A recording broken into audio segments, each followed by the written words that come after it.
Joie et paix à toute la terre et ses habitants. Recevons la parole de Dieu avec les révérends pasteurs Kilouba. Que Dieu vous bénisse.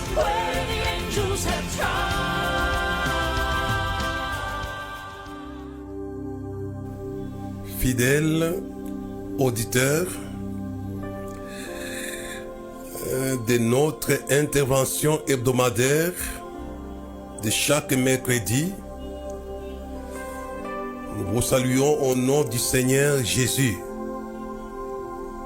votre Seigneur et notre Seigneur.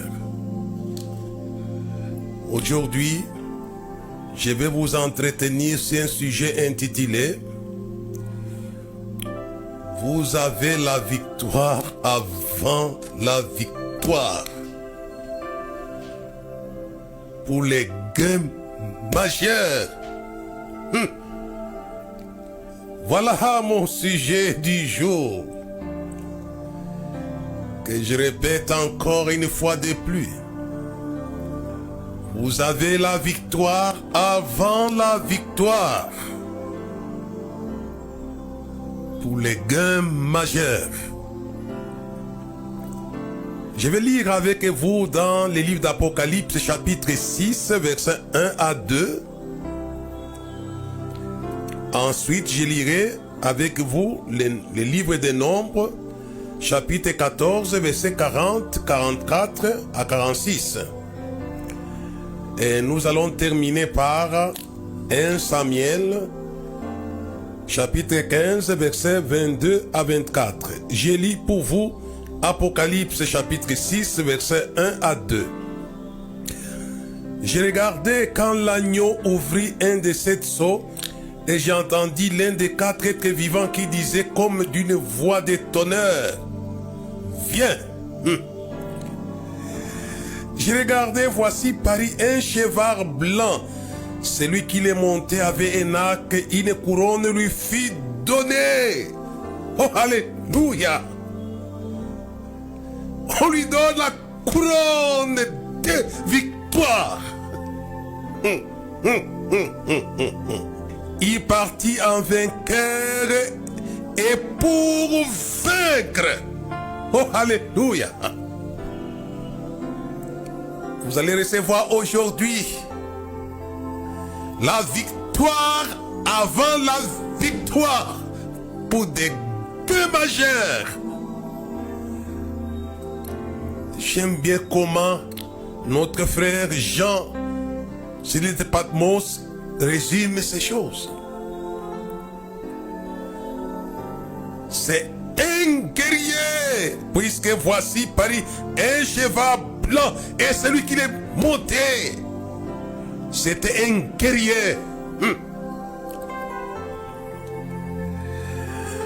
Et j'aimerais que vous soyez des guerriers,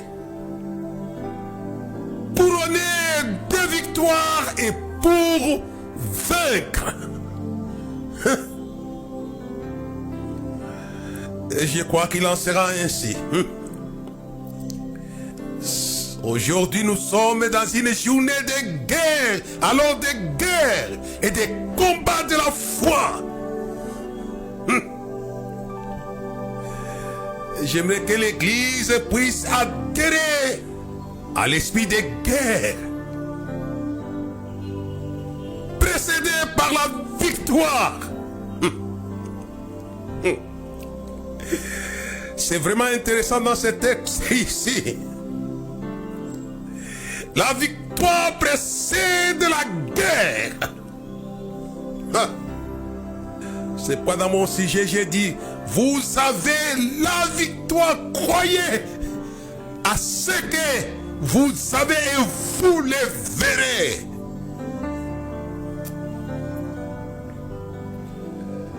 Vous avez la victoire avant la victoire. C'est ce que le texte nous parle ici. Chapitre 6, verset 2. J'ai regardé, voici parut un cheval blanc. C'est un esprit de guerre juste, propre et saint. Celui qui l'est monté avait un arc.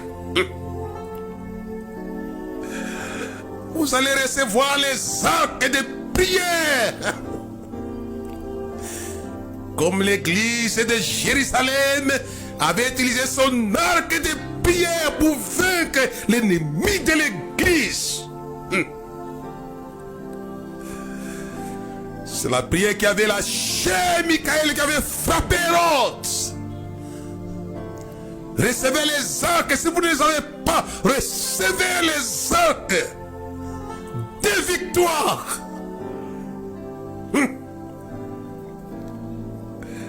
Peut-être votre arc est déjà brisé, mais nous allons les réparer pour que vous puissiez lâcher la victoire sur le champ de bataille. Une couronne lui fut donnée. Une couronne. Et il partit en vainqueur. Et pour vaincre, c'était une couronne de victoire.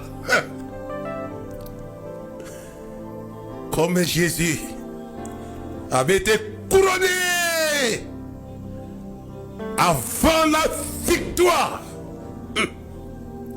Je reviendrai. Dit l'Esprit du Seigneur sur moi, il m'a oint. Il m'a oint. Il m'a oint. C'était une couronne de victoire. Recevez, recevez. Des couronnes de victoire. Il ne faut pas être des aventuriers sur le champ de bataille sans la victoire. Vous êtes cadavérés.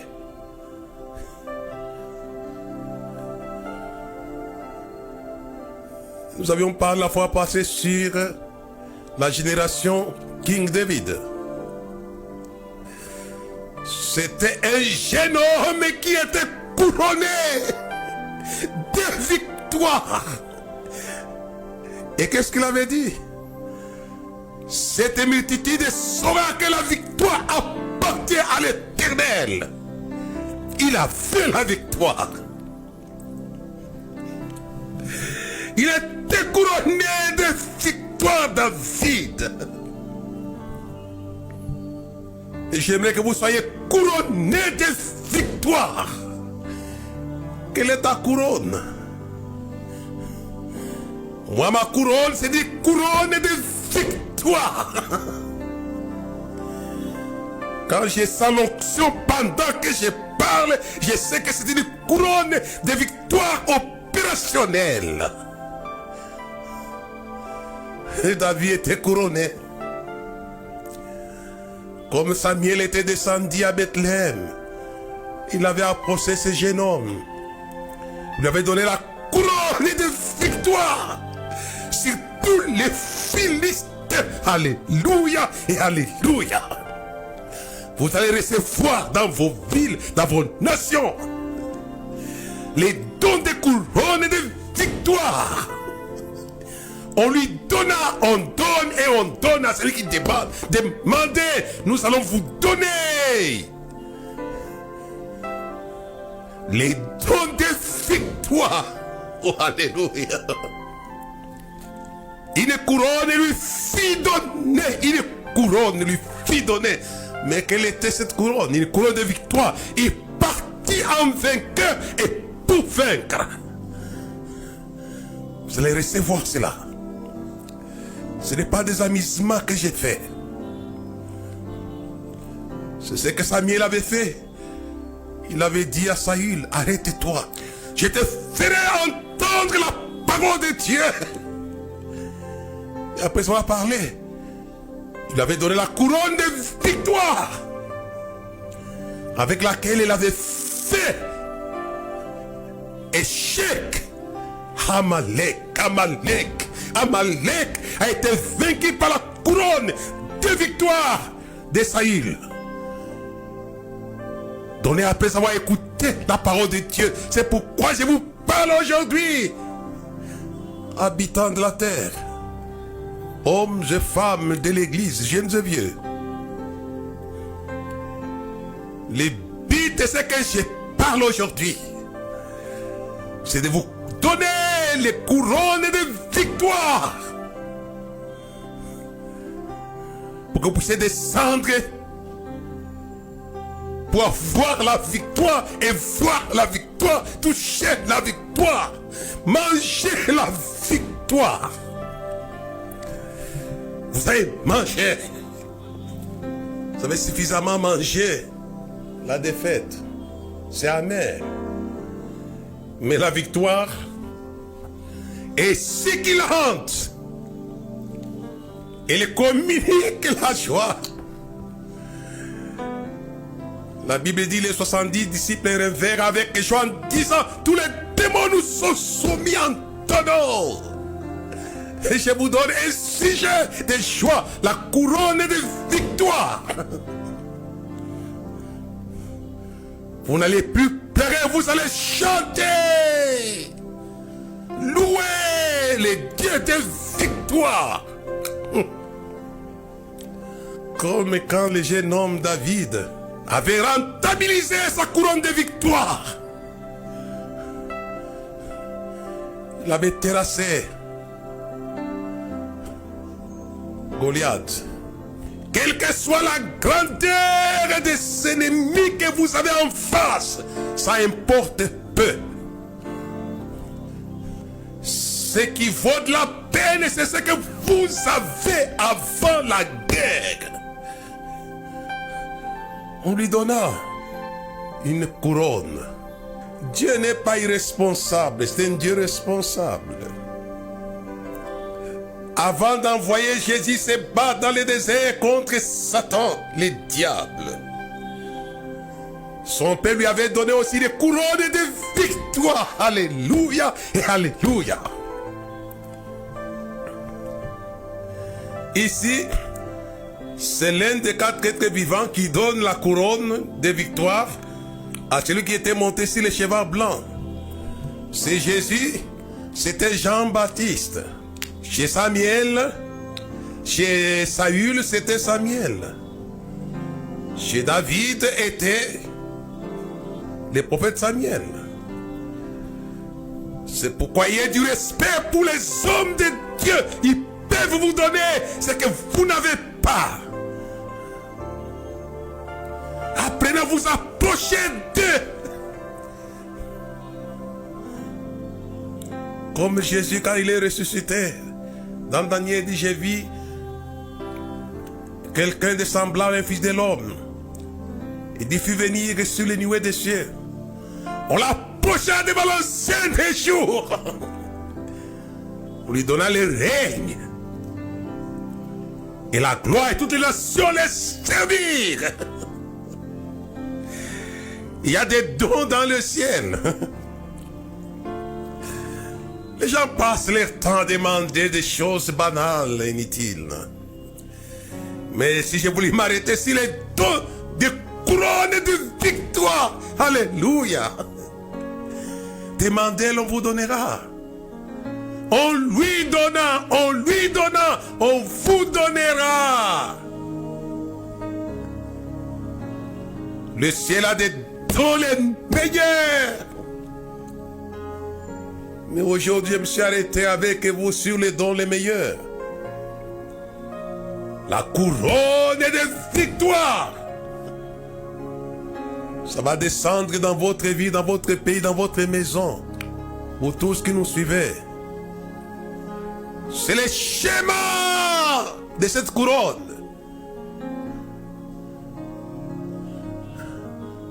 Comme Samuel l'avait dit à Saül. Arrête-toi, je te ferai entendre les paroles de Dieu. Et s'est arrêté. Apprenez à nous écouter. À vous arrêter pour nous écouter. Car derrière nos propos, derrière nos paroles, nous avons une fiole d'huile de victoire pour vous. C'est pourquoi quand je parle, je sais pourquoi je parle. Dès que j'ai terminé à parler, je vous accorde les droits de ceux qui écoutent les hommes de Dieu.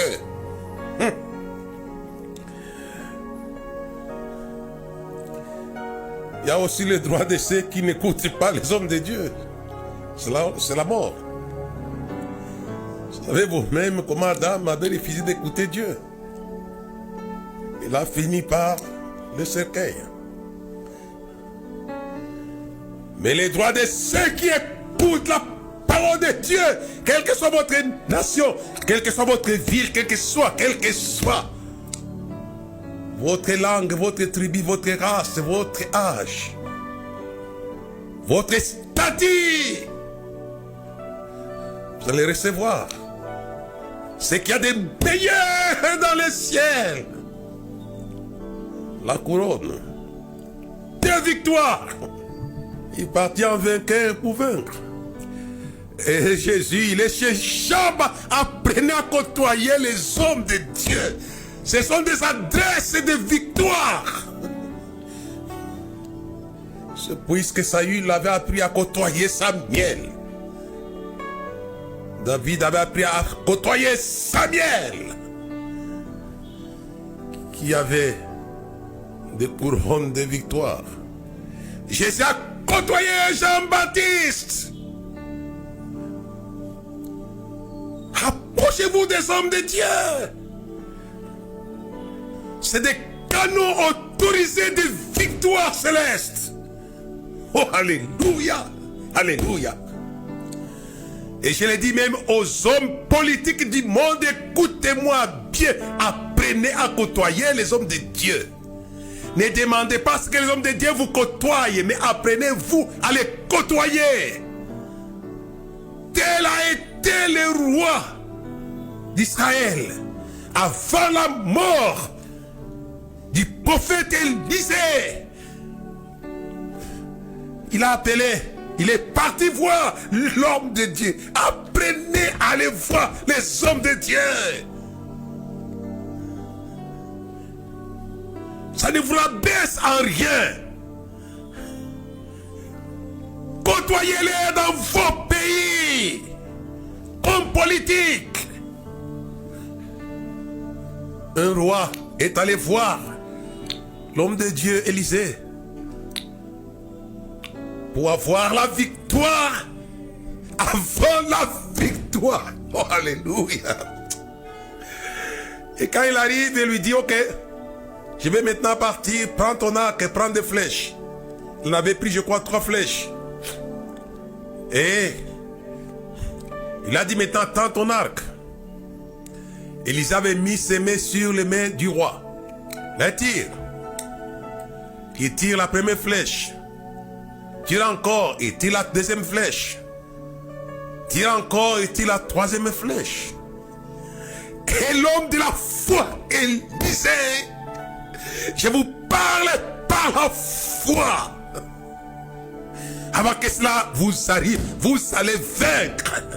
C'est par la foi que je prêche l'évangile. Il lui dit, tu vas vaincre les Syriens 3 fois. Il est parti à la source de la victoire, avant la victoire. Oh, alléluia. Ce message va vous communiquer la victoire. Avant la victoire. Je ne sais pas si je toucherai pour les grands gains. Peut-être le temps va nous manquer. Élisée communique au roi d'Israël la couronne de victoire. Il lui donne ça gratuitement. Et le roi n'avait même pas dépensé un rond. Ça lui a été donné gratuitement. Vous qui avez soif de la couronne, venez aux sources de victoire. Et buvez gratuitement. Alléluia. Ce message est valable pour tout le monde, pour les chrétiens, pour les pasteurs, pour les évangélistes, pour les hommes politiques, pour les hommes d'affaires. J'aimerais vous communiquer l'esprit de victoire. Je crois qu'il y a des démons qui vous embêtent. Ils ne vont plus vous embêter, vous allez les vaincre dès que vous recevez les couronnes de victoire. Vous savez vous-même comment les Philistins embêtaient Israël. Mais dès que Dieu avait donné les couronnes de victoire à David à Bethléem, il avait lâché sur les champs de victoire. Et quand il arrive, il avait la couronne sur lui. Il dit, je vais me battre. Et cette multitude saura que la victoire appartient à l'Éternel. Dieu est vainqueur. Our Father, notre Père, est vainqueur. Il a toujours été vainqueur, il sera vainqueur. La Bible est claire là-dessus. Si Dieu est pour nous, qui peut nous vaincre? Ça, c'est extraordinaire. Qui alors? Qui? Recevez. Recevez. Si Dieu est pour nous, qui sera contre nous? Satan ne peut rien. Et l'apôtre Paul dit quoi? En toutes ces choses, nous sommes plus que vainqueurs. Parce qu'il nous a aimés, nous sommes plus que vainqueurs. C'est extraordinaire. Vous êtes nés. Puisque Dieu aimait qui? Il aimait Jésus. C'est mon fils bien-aimé. Il lui avait donné quoi? La couronne de victoire. Il lui a donné une colombe qui était la couronne de victoire. Et l'Esprit du Seigneur est sur moi. Il avait sur lui l'Esprit éternel de victoire. Alléluia. Puisqu'il était aimé, je vais vous dire que Dieu vous aime. Il vous aime. C'est pour aujourd'hui il m'a envoyé vers vous afin de vous communiquer les couronnes de victoire. Il vous aime, il vous aime. Il vous aime. Et quand il a donné à Jésus la couronne de victoire en forme de colombe, Jésus arrive ici, le champ de bataille, pendant 40 jours et 40 nuits de guerre. Il avait vaincu Satan. La Bible dit, retire-toi de moi, Satan. Tu ne tenteras pas le Seigneur ton Dieu. Je stoppe la guerre. Apprenez à stopper des guerres au temps marqué. Il ne faut pas continuer la guerre. Vous vous battez toujours, mais ça ne finira pas cette histoire. La guerre a un temps. Stoppez les guerres. Et Jésus l'avait stoppé par sa couronne. Retire-toi de moi, Satan, tu ne tenteras pas l'Éternel, ton Dieu. Il y a des couronnes, hein? Jésus avait chassé. Et le diable se retira de lui. Je vais avancer en lisant avec vous dans les livres des Nombres. Au chapitre 14, versets 40 à 45. Ils se levèrent de bon matin et montèrent au sommet de la montagne en disant, nous voici, nous monterons au lieu dont t'a parlé l'Éternel, car nous avons péché. Mais ces gens vont commettre une erreur. Ils montent sur le champ de bataille sans la victoire. Ils ont récolté la défaite. Je l'ai dit à l'église. N'oubliez pas qu'Israël était racheté par le sang de l'agneau pascal et qu'il avait été conduit par l'agneau. Mais dans cet affrontement, il monte sans l'homme victoire. Alléluia. Ne montez pas sans les hommes victoire. Vous commettez les erreurs. C'était des guerriers, ces gens ici. Ils avaient une expérience, vous n'en faites pas, des guerriers. Vous pouvez être une femme de prière et un homme de prière. Mais parfois, vous négligez les hommes que j'appelle les hommes victoire. Retournez dans vos pays aux hommes victoire. Et je continue la lecture. Moïse dit, pourquoi transgressez-vous l'ordre de l'Éternel? Cela ne réussira pas. Moïse savait que c'était de l'audace, ça ne va pas réussir. Ils s'en moquaient éperdument. Et dans leur entêtement, qu'est-ce qu'ils disent? Ne montez pas car l'Éternel n'est pas au milieu de vous. Ne vous faites pas battre par vos ennemis. Car les Amalécites et les Cananéens sont là devant vous. Et vous tomberez par l'épée. Parce que vous vous êtes détournés de l'Éternel. L'Éternel ne sera point avec vous. Je ne m'arrête pas là-dessus, le verset 44. Mais vous savez, les chrétiens sont parfois déjà obstinés, entêtés. On dit, pas de problème, même Moïse te dit ça. Pourtant, Moïse lui parlait dans un esprit de foi. Mais ces gens, et il y a beaucoup de pasteurs comme ça, beaucoup de chrétiens comme ça. Ne t'en fais pas, je vais entrer dans le jeûne et prière. Même si mon pasteur n'est pas avec moi, moi je vais entrer dans le jeûne et prière. Il y a les gens, on utilise le verbe s'obstiner. Ils s'obstinèrent à monter le sommet de la montagne.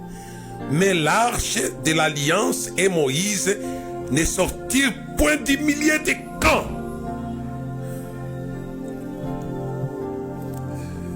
Ils sont partis sans l'homme victoire. Ils l'ont laissé dans les camps. Il y a beaucoup de chrétiens audacieux, obstinés, pensant que les prières vont leur accorder la victoire. Je vous le dis au nom de Jésus, vous ne réussirez pas, vous échouerez. Vous serez battus par les démons du monde. Si vous négligez les hommes victoire. Moïse était l'homme victoire. Alléluia. C'est ce qu'un roi avait conseillé plus tard en disant, confiez-vous en ses serviteurs et vous réussirez. Vous réussirez. Mais ces gens n'avaient pas confiance aux serviteurs de Dieu, aux hommes victoire. C'est Moïse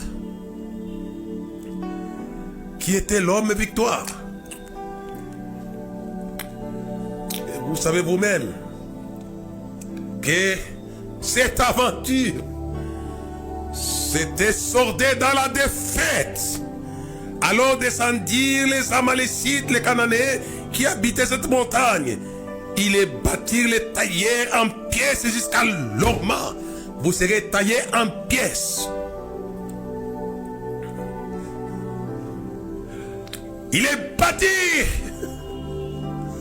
Je vous préviens mon frère, je vous préviens ma soeur, je vous préviens église. Si vous tournez les dos aux hommes victoire que Dieu vous donne, les démons vont débarquer, vont descendre de leur lieu et lever pour vous battre là où vous êtes.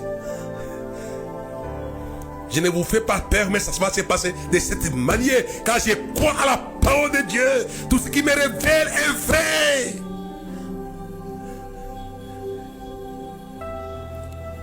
C'est pourquoi mon sujet s'intitule « Vous avez la victoire avant la victoire ». Moïse était la victoire d'Israël. Quel amour! Il avait vaincu pour eux l'Égypte. Il avait vaincu pour eux la mer Rouge. Il avait vaincu pour eux les rochers qui avaient donné de l'eau. Il avait vaincu pour eux les serpents, les hommes. Victoire. Victoire.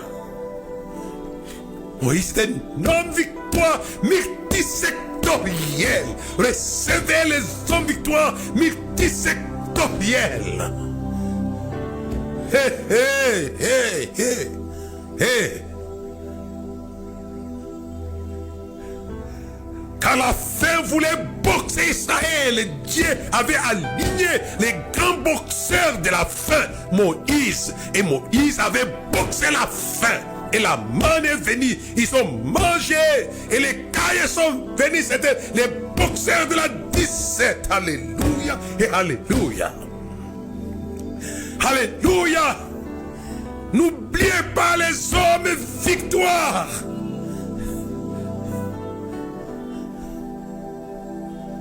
C'est des hommes. Alléluia. Dieu est bon, God is so good. Il vous donne des hommes victoire multisectoriels.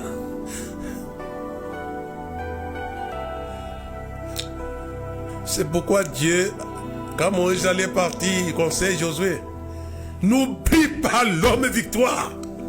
Que ce livre de la loi ne s'éloigne point de ta bouche. Médite les nuits et jours, selon tout ce que Moïse mon serviteur victoire t'a prescrit. C'est alors que tu réussiras, J'avais confiance à l'homme victoire. Alléluia, alléluia.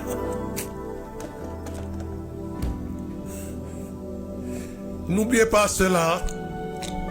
Et quand on parle à certaines personnes, on dit, moi c'est les cultes d'or. Moi je dis, bon, c'est l'arrogance satanique qui vous anime pour dire cela pendant qu'on vous informe. Il n'y a pas de culte dont nous vous informons. Le ciel a des règles. Si vous ne suivez pas les règles célestes, c'est la mort. Moïse était pour Israël homme victoire. Tel a été le roi David, le King David. Lui aussi a été un homme victoire. Il est sur les champs de bataille. Goliath arrogant. Mais qui avait donné une énorme victoire pour Israël. C'était le roi David qui était couronné de victoires. La couronne venant de Samuel. Et il avait terrassé Goliath. C'est pourquoi je vais terminer. Je ne sais pas lire, le temps est déjà parti. Dans les Samuel. Ne vendez pas la victoire. Ne vendez pas les dons de victoire comme le roi Saül qui a cherché à plaire à Amalek. Ne vendez pas la victoire par la désobéissance. Vous les regretterez. Ne vendez pas. Conservez la victoire jusqu'à la fin. Vous savez vous-même l'erreur de Samson, qui avait vendu sa couronne de victoire pour plaire à une femme. Delilah.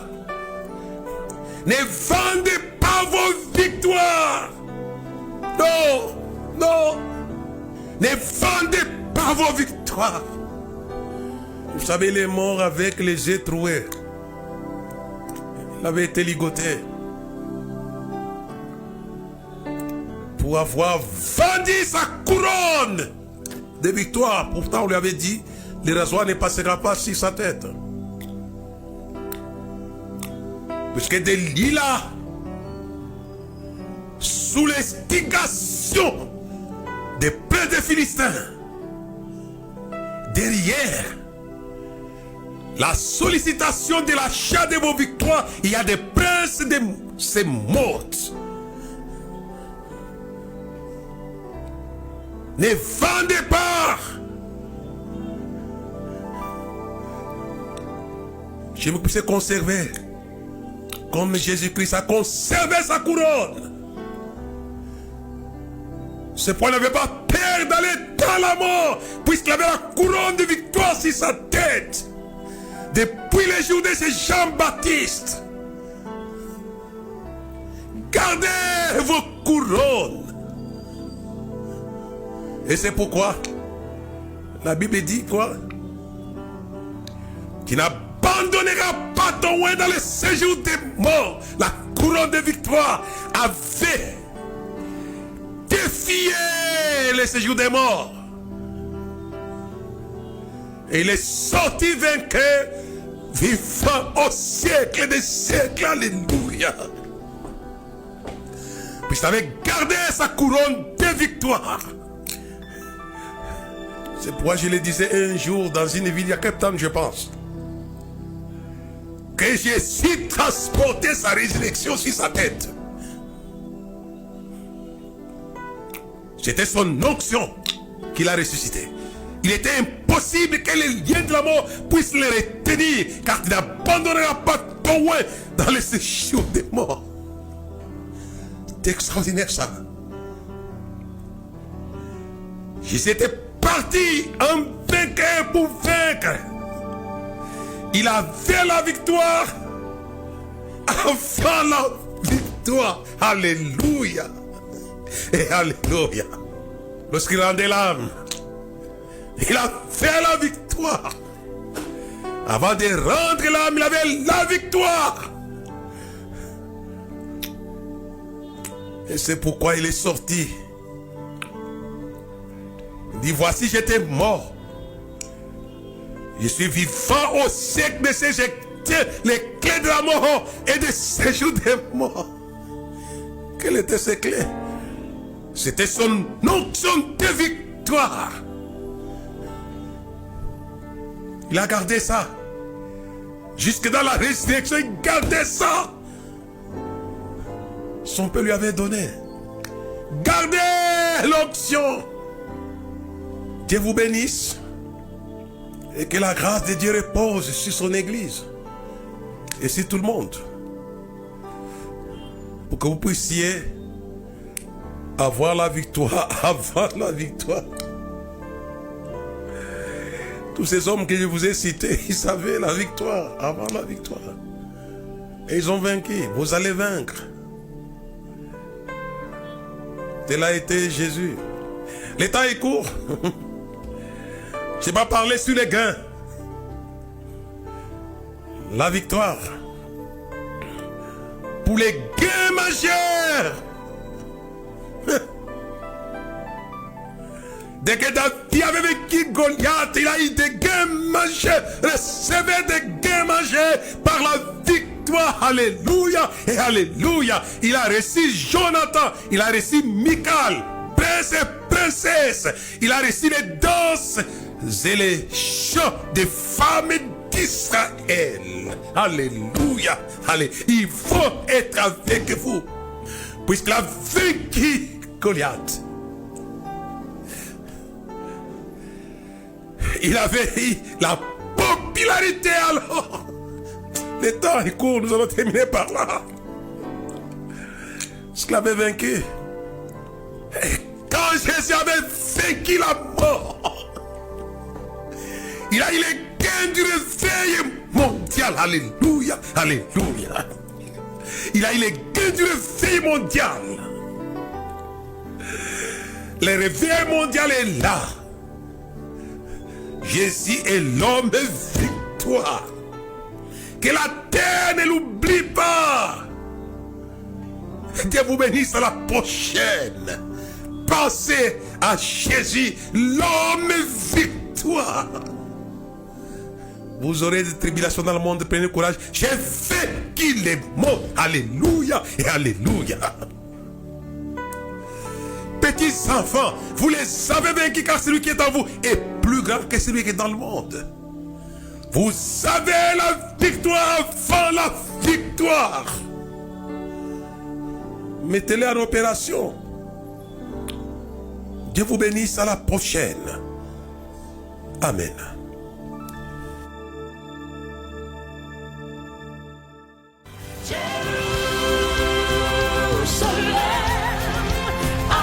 Merci de nous avoir suivis. Faisons une large diffusion de la foi dans le monde au travers de ces enseignements.